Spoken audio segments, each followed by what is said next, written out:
Welcome to No Easy Answers, the show where we unpack and examine our lives, our politics, and society. These conversations are meant to create meaningful distinctions, refine our understanding of the world around us, and maybe, if we're lucky, accomplish a small amount of the work that I'm told takes years of therapy. I'm your friend, ally, accomplice, and host, Jules Taylor. Welcome, guys, gals, and my non-binary pals.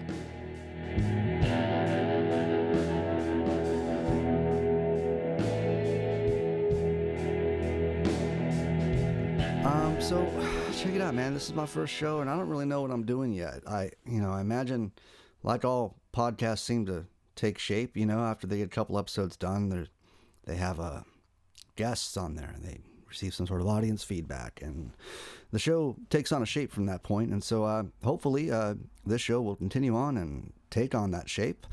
But for now, I'm kind of speaking into the void to an audience that I don't know. I mean, you guys don't exist yet, man. No one's heard this. This is my, full disclosure, this is my second take trying to do this. And I'm trying to do this in a fashion where I don't edit anything, not for the sake of less effort on my part, but, I want to have a sort of free-form, sort of stream of consciousness angle to this show because I want these to be real conversations. I want these to be real thoughts. And, but for now, like I said, I'm speaking to a void, to an audience that doesn't exist. And I don't know if that audience will exist, and I don't know if this podcast will be well received. And I don't know about any of that until I put something out there. So here's hoping that the first episode goes well and sparks some continued interest. And, I'm going to just say out loud consciously, I'm trying to work on a couple things because I tried to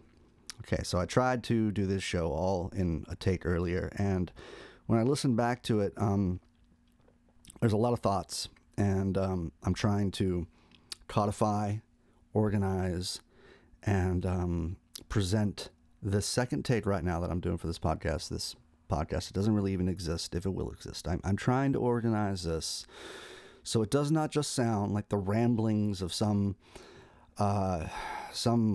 armchair philosopher or something, So full disclosure, after listening back, I realized all my fucking thoughts were all over the place, and I'm just trying to do everybody a favor and make this more listenable. And so here's the deal, okay? I want to take this show today and examine something I'm calling the notion. And so I don't know what philosopher came up with this. I'm sure it's not my original thought, man. It's I should probably be giving credit to some dead guy, but here's the notion. And I just want to sit with this notion for a second. And this notion is about 3 sentences long, but they're very heavy sentences. So check this out. Here's the notion, or what I'm referring to henceforth as the notion during this conversation. There is a right answer for every question. There is a solid pathway for obtaining the right answer to any question. The right answers fit together in some sort of cosmic jigsaw puzzle. So let's just let's just break that down, I guess, man. Because first of all, why has this been repeating in my head? Well, it's kind of puzzling, and it's beautiful, and it's that there would be a right answer for every question, that there is a solid pathway we can rely upon for obtaining the right answer to any question. And all the right answers fit together in some sort of cosmic jigsaw puzzle. I mean, that is a kaleidoscope of stuff to pull apart and make sense of and unpack. But if you just sit with it for a second, it's really quite beautiful, man, to think that these things are solid ground beneath our feet as we traverse this plane of existence, which is being a human being. And, it's a hard thing to be a human being. And the human condition is, it's a sensitive one. It's a hard thing to have emotions. And I guess where I want to start this conversation is that I mean, full disclosure, man, I'm a staunch atheist. I just, I didn't want to bring God into it so early, but I'm a staunch atheist. But I'm not one of these atheists that, you know, not like a new atheist, Richard Dawkins, Sam Harris sort of guy, because I feel like those guys create as much divisiveness as they claim to illuminate. Like they're just, I don't really enjoy the public intellectual atheists that we have. Dan Arrow is a whole other guy though, which is wonderful. But yes, and I don't mean to even associate him with them. I just mean to say that like I'm not going to be an asshole atheist. I think every atheist probably goes through like an asshole process, and I feel like I've transcended that at this point. But I have like, I tell people that I have what I just refer to as what I call, and I just phrase it this way every time I'm kind of arrive at this point in conversation. It's, I have a profound relationship with reality. So what I mean by that is, I turned away from religion at a very young age. And I've been an atheist since I was probably 12 or 13. And that for me was kind of the first step towards reckoning with reality and reckoning with what is. And, part of living life on life's terms is engaging with reality on reality's terms, and so maybe the first step for me was turning away from religion and renouncing, and that's really hard work if you're an apostate, or if you've ever known someone who became an apostate, or if you've just kind of fell out of love with the concept of there being a God, then that's hard work, and that ridding yourself of superstition is it's a deep and internal sort of labor that and maybe the most terrifying thing about it is that you're not even allowed to doubt God, right? So like if you believe there is a God, and if you doubt God, then God knows that you are doubting him in your own thoughts. And maybe that's the most terrifying thing about it, is that you are never alone in your own thoughts, right? So going back to this notion, there's a right answer for every question. There's a solid pathway for obtaining the answer to any question. The right answers fit together in some sort of cosmic jigsaw puzzle. Well, I think that, before we even get to the concept of a God, we just need to acknowledge that I think this notion speaks to this sort of existential desperation for order, for neatness, and for meaning in our material world, thinking that there's even a solid pathway for obtaining the right answer, thinking that we can always make black or white out of gray or something, or it's kind of inherently reductive if you just examine that middle tenet, like there is a solid pathway for obtaining the right answer to any question. That presupposes that there is a right answer to any question that we could have a pathway towards. And it seems almost inherently limiting, like that there is a right answer. It presupposes there is a right answer. It assumes there's a right answer. And I don't think that's universally true, but we can get on to like, and later on, I guess the main premise of this conversation is I think that like, I don't necessarily agree with this notion. And what does that mean? And can we follow that to its logical end? But it speaks to this sort of desperate existential need for order, for our worlds to make sense, for the sky to be blue and the grass to be green and truth to be truth. And so, it's in this sort of like profound relationship with reality that, that's where the core concentration of my thought kind of happens within my own head.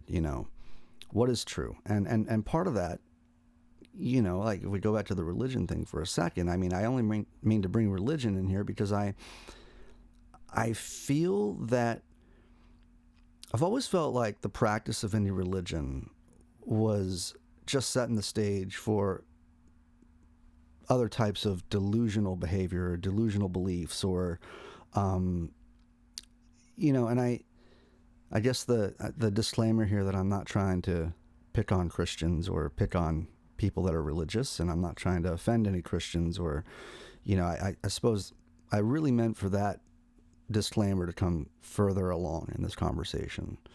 But since we're here now, I mean, I just mean to say that I feel that religion, sort of paves the way for other types of delusional beliefs. Because at its core, right, human nature and the difficulties of being a human, man, part of those difficulties is like, we really, really, really can't deal with death, man. Like, we cannot deal with the concept that we just don't know what's going to happen when we die. We just don't know. No one's ever told us. No one's ever come back from there. And we have these books, right, that are like supposedly from God, and people think they're from God, and maybe it's like a Rosetta Stone to like this entire concept of the notion, right? So the right answer for every question, doesn't God kind of fulfill the right answer for every question? Like, it's the concept of, if you're religious, then maybe God satisfies that question. There's a solid pathway for obtaining the right answer to any question. Well, it's kind of like, the Bible or the Quran or whatever book. I mean, is that not a religious sort of Rosetta Stone to life? Like, not a Rosetta Stone, but like, it. I just think, like, I mean, the right answer is fitting into some kind of cosmic jigsaw puzzle. If you're a Christian, then like all of your world makes sense within the context of Christianity, and your outlooks and beliefs shape the context of your reality. And what am I talking about when I say like I have a profound relationship with reality? That sounds really silly to say out loud, but I think that there are people on this planet that are very good at not engaging with reality. And so, for me, getting away from religion was kind of step one in reasserting my relationship with reality, that I wanted to dispense with sort of like unhelpful thoughts, man. Like, what difference does it make in my head if I'm doubting a God? I mean, is his ego so fragile? Is it, why do I want to serve a jealous God? I don't know, man. Like, it's, what sense does any of this stuff make, man? I mean, I read somewhere something like if you read the Bible, it turns you into an atheist, but if you don't read the Bible, you can stay a Christian as long as you like, Anyway, that's again, man, maybe I'm picking on theists a little too much, man, but if you've ever tried to become an atheist from being a devout theist, man, like, there's a lot of work to be done. And so, the notion, going back to it being like kind of this existential cry for order, I'm going to just follow me on this for a second, man, all right? Because so when I was a kid, I had a hamster. And the thing about hamsters is you got to clean out their cages, because if you don't clean out the cages, it starts to smell like piss, and it's just not very nice, right? So, like, as any kid, I didn't really take good care of this hamster, and the cage smelled really bad. And hamsters, when you clean out their cage, you got to give them like a little ball of some like cotton balls so they can rip it up and make a bed out of it. And without fail, the way the hamsters, the way they operate is they make a bed in one corner, and then they piss and shit in the opposite corner, like the furthest place in the cage from their bed, right? Makes sense. But when you clean out a hamster's cage and you remove its scent and it can't smell itself anymore, and there's just like wood chips that are scentless, and the first thing that hamster is going to do is it's going to go rip up those cotton balls to make a bed. And, to me, I always thought like, this is ironically and funny and comical thinking back on it, but like, man, what anxiety, sort of driven action is that animal? I mean, that hamster who makes a bed, man, that hamster is probably filled with all sorts of anxiety. I mean, imagine someone just clean swiping your apartment once a week or something, and like giving you like the materials to make a mattress or something. It just seems like, as far as hamster's world, that's the making of the bed is always a frenetic, fast, anxiety-driven activity for the hamster. And so one day you realize, as you are moving out of your apartment, that you've become this hamster. Like, you are the anxiety-driven behavior at this point. You are not present when you're moving. You are, and by the way, it just started like pouring as I'm writing this, or as I'm speaking into this microphone. It just ironically just started to really rain and hail outside. So there might be some background rain in this first episode. But you are that hamster all of a sudden. You are the anxiety-driven behavior, and it's a very particular type of stress that I especially hate. Moving stress is particularly potent and heavy and shitty. But that's what happens when your nest is disrupted, right? So we have in our immediate world a need for order.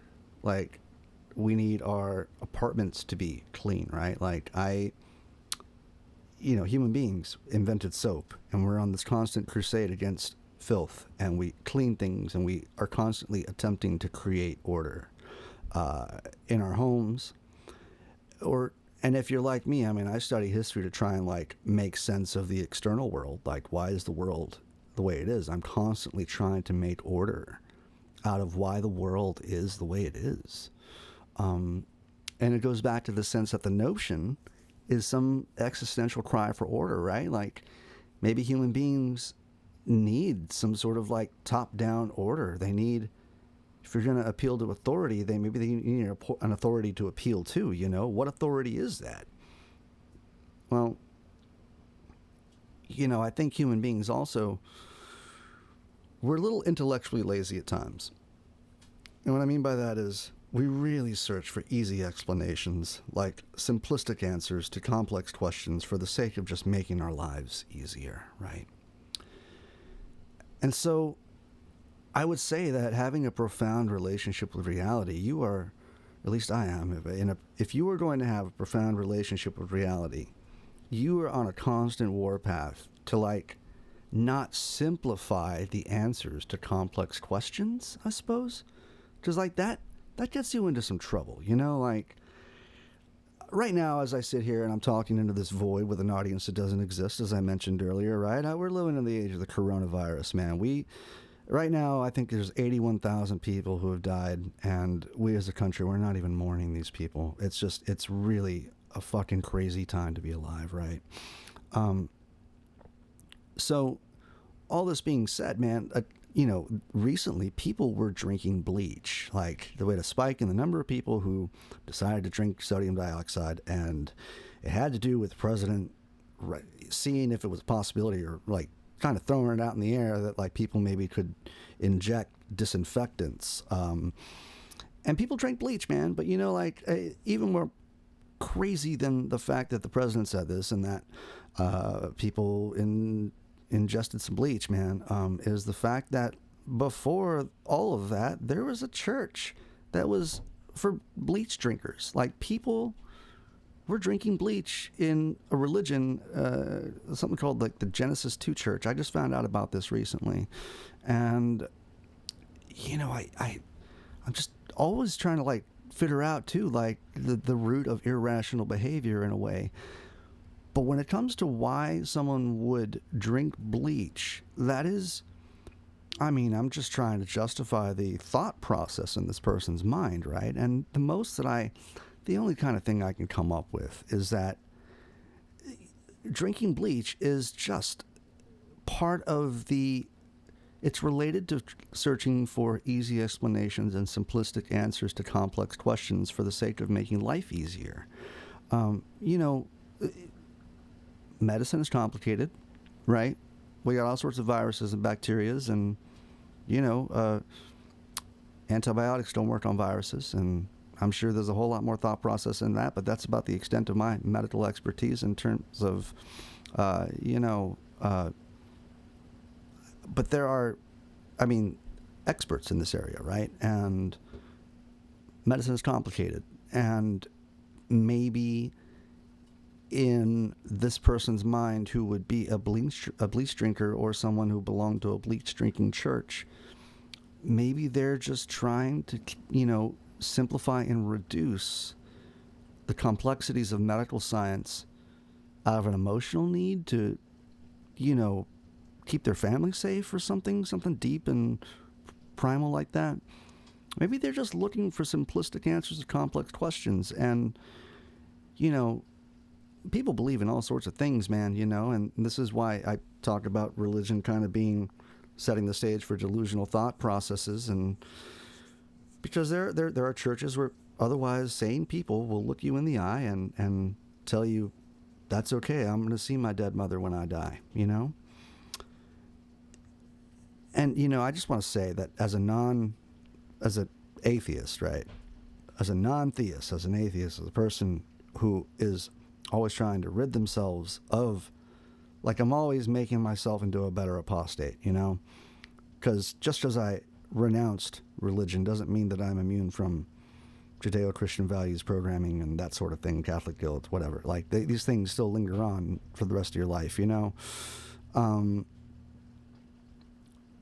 I will say that, it is sheer insanity, or I feel like it's sheer, momentary passing insanity when someone tells me, that's okay, I'll see my dead relative, when I get to the by and by, or when I get to heaven, or it's really terrifying for me personally. And I don't know if anybody else feels like that, but it does to me. I truly feel that way.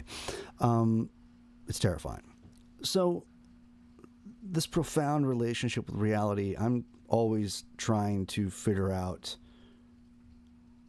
I'm grasping for my own sort of order to acknowledge. I am groping in the dark at history and books and philosophy, and as an autodidact, I'm a person that I didn't go to college or anything like that, man, but I try and read philosophy because I enjoy opening my mind up to different things, but I'm always trying to figure out why the world is today, or why the world is the way it is today. How did we end up here? How did we get into this mess? Where are the real origins of prevailing philosophies in the world? And what is reactionary and what is revolutionary? What is, the world is a confusing place, and it's a hard thing to be a human being. And, if you think the church for the bleach drinkers is weird, flat earth is a thing too, and the flat earth thing, I don't quite understand the flat earth thing. I don't, but it's a thing. It's there. And, so if you follow me on this little, I'll digress for a second here, but if we're going to just try and explain why flat earth is a thing and why I think it's a thing, and the best of why I can say, hey, here's why flat earthers are a thing, is, we're living in this post-modernity, man. We're we are free to rewrite all of the folklore that we have that make up our material world that we live in, when I say that we're free to rewrite all of these things, it's what do you think woke culture is? Woke culture is rewriting the folklore. Okay, so there's a lot of truth to rewriting the folklore of say America, right? Founding fathers. Oh, wait a second. They were checks notes. They were slave owners, right? Ooh, and then you go on to Christopher Columbus, and you're yeah, on second thought, fuck that guy. He was Christopher Columbus was a colonizing bitch, right? He was a colonizer. Okay. And then as you go down the line, right? You can just rewrite all this folklore, right? So, as far as flat Earth being a thing, I don't know if you guys ever. There was Will Smith got on TV at one point. He was in some interview, and he said, "Hey, man, 2 + 2 doesn't equal 4. 2 + 2 equals what I want it to equal." And I really think that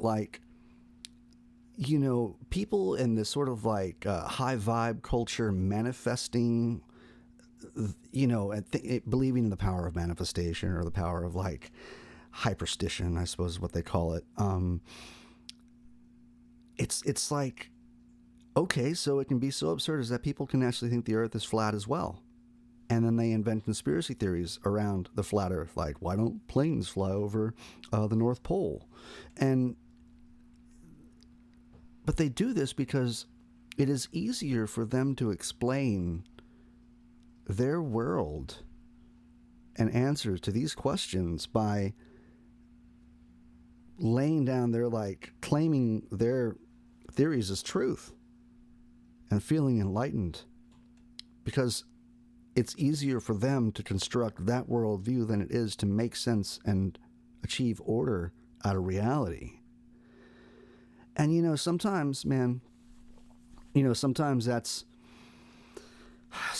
innocuous. Sometimes it's like people think it's flat earth, and that's maybe that belief is harmful in some ways, right? But like, think about like how kind of everyone is a Buddhist these days, man. Like, and the whole flat earth thing too, man. This is related because, like, we spent so much time during the Dark Ages worshiping religion, right? And when that ended and the Enlightenment came around, we'd started to champion reason. And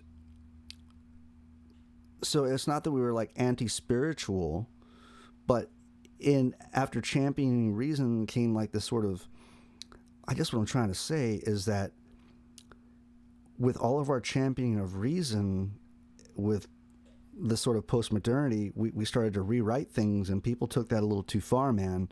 And just in the way that they started saying shit like, well, the earth is flat and this is how we know this and da-da-da, right? We've allowed spirituality to slip back in the back door post-enlightenment, man. And so now everyone's like this spiritual but not religious. But it's like, how much delusional thought does that set you up for? And is that an even more insidious sort of form of an overt religion or religiousness, because that's a little more that's the spirituality aspect versus the actual religion aspect is a little less it has a little less form to it and is a little more malleable, and than say like the overt teachings of Christianity or something to that end. The spirituality thing is like more like what you make of it personally.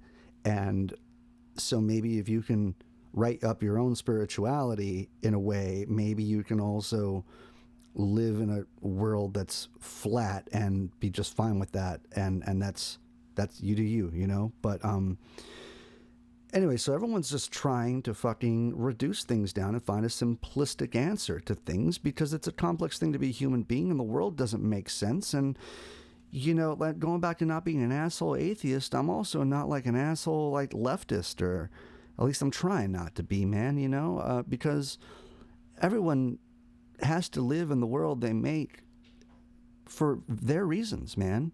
Sometimes they're deep emotional reasons, like they need to believe that they're going to see their dead child again in heaven. And who am I to speak up about that deeply held belief for that person who requires that type of emotional solace, like, so I don't want to be an asshole atheist, man. And maybe I was in the past, but I look to people who can't engage with reality, or, and that's a rough way of placing it, but I look to people who don't match up completely with reality on reality's terms, and I'm a little sad for them. But at the same time, I understand, and I don't blame them. I mean, consider this, right? So, if you've ever, like I said, like before, if you've ever gone through renouncing religion, it's a difficult process, but like the fear of post-death retribution is a heavy thing, man. And so maybe, and once you get past that, once you get past understanding that like your worst enemy is going to have no, like Hitler, there's no hell for Hitler to be in, there's no heaven for you to see your dead grandmother, there's no afterlife where you're judged or anyone's judged, and maybe what you do on this plane doesn't matter, right? Like after you center all that stuff, man, how do you square that with like, what's left for you after that? I mean,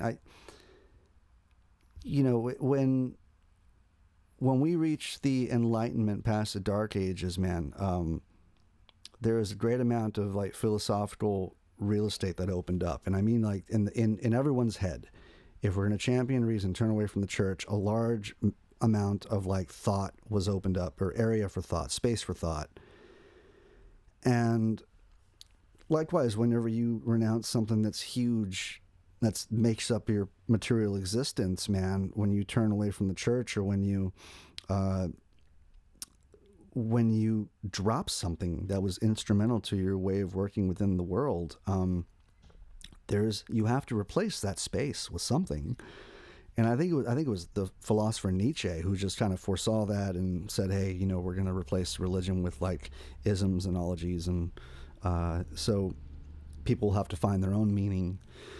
And in a lot of ways, man, like it's a lot easier just to like believe in a God. And I wish I could be that person, because then I could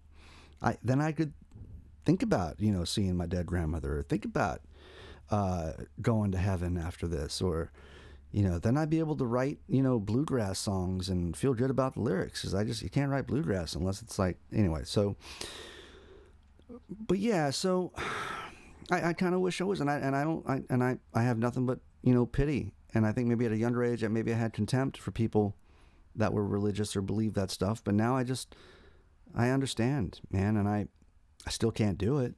I still won't, and I just can't go there. But I get it, man, and I think being religious, or for me, dropping religion as the first thing, I think that it is directly in contradiction with having a profound relationship with reality, with engaging with reality on reality's terms, And what I mean by that, man, like if we're truly going to engage with life on life's terms, we must have a deep and abiding loyalty to reality. And that means you're always checking your own confirmation biases. Like, how are you engaging with the information you're receiving? Are you using the incoming information to corroborate your already existing and preferred worldviews, or are you allowing the incoming information to affect and change your opinions? I tend to try and focus and examine and really look at and pick apart whatever like prevailing world attitudes I have, that I have a real like stick-to-itiveness to, like a stick-to-your-guns kind of attitude. Like I always try to look and dissect at that stuff, because that's where the meat of like, that's where interesting and meaningful distinctions can be made, and that's where a lot of the deprogramming happens. Is really examining and questioning and critiquing deeply held beliefs. So, but I get it, man. There's like this cry for order and this need for a simplistic answer.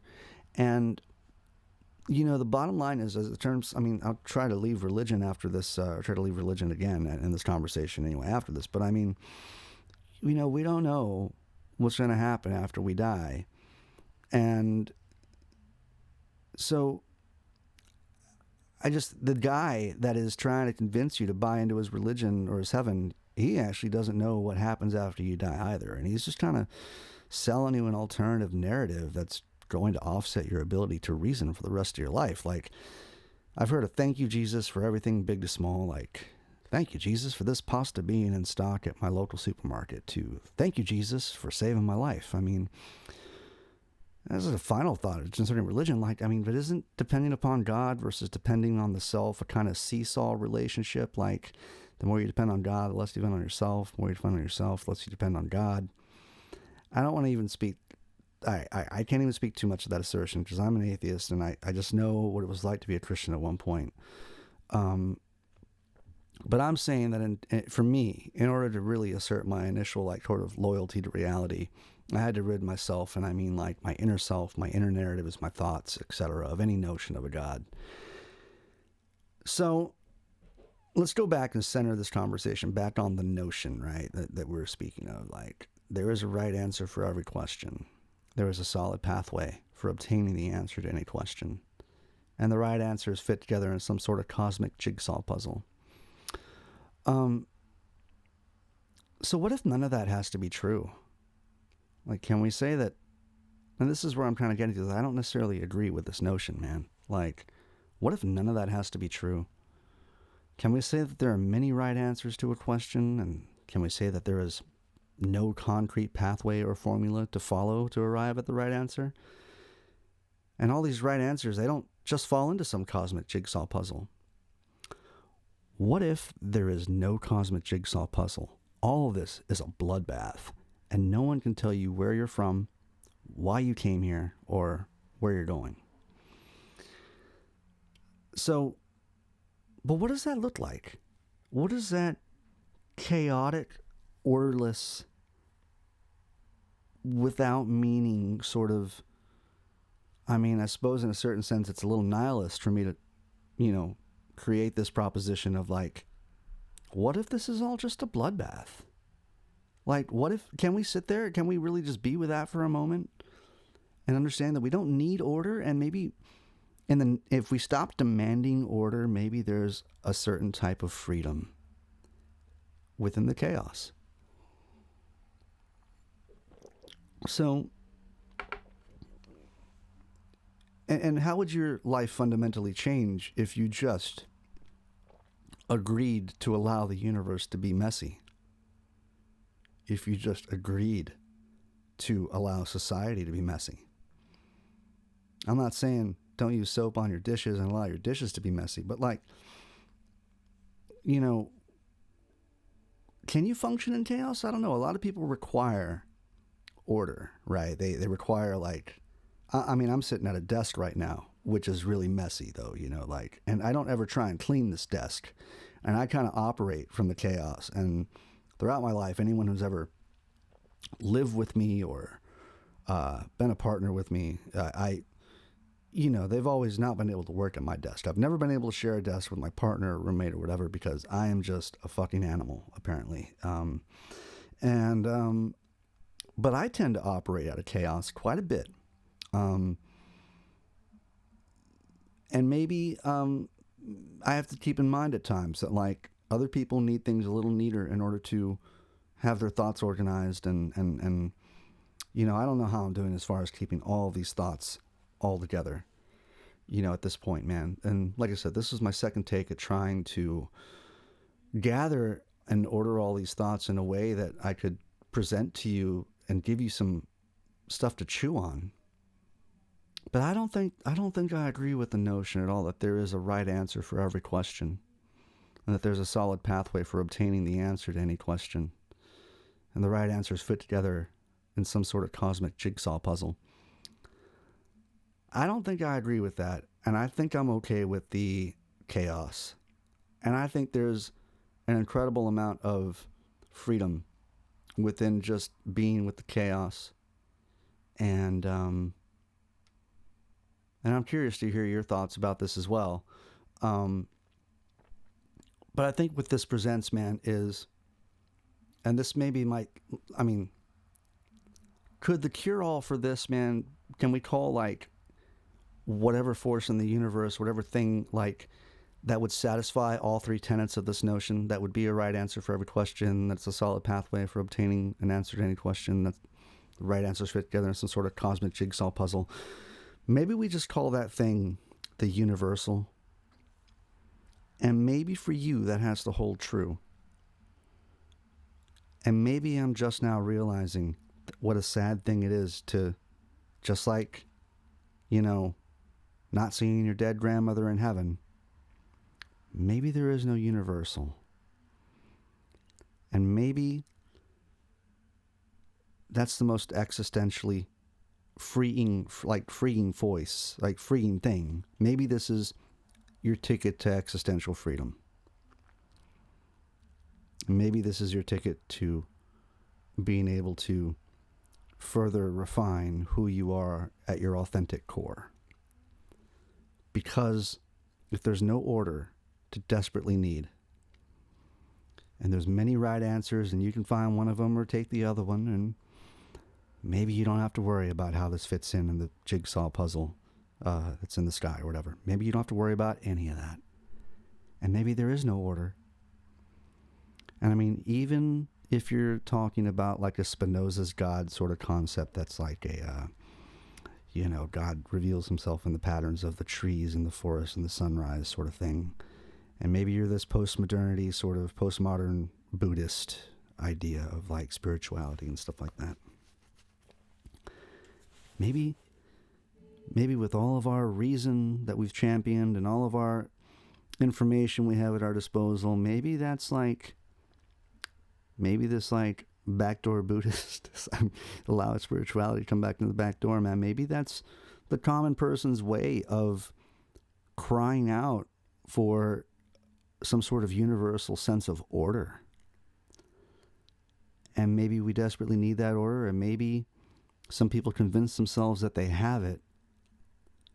But if you're one of these people that is just trying to traverse the sea of chaos and trying to be your best self while you do it, and trying to not harm anyone around you while this sea of this cacophony of orderless and if you're just one of those people that's existentially trying to be the best person you can in the middle of a fucking pandemic, man, I want to be your friend. And that's really all I gotta say, man, is fucking maybe this notion, maybe there's no order, and maybe there's freedom in the lack of order. So thank you so much for listening to our very first episode of No Easy Answers. I really hope that I did a good job of kind of codifying some of my thoughts. It's like there were a lot of thoughts in there, and I'm trying to tie them all together. And I hope that I didn't leave anyone perplexed. I hope that I don't know, I hope that you got something out of that. But if you liked what you hear, awesome. Thank you so much. Please subscribe. I'll leave some links in the description. Follow me on Twitter or any other social media. My name is Jules Taylor. I can't thank you guys enough, and I will see you next time. Bye.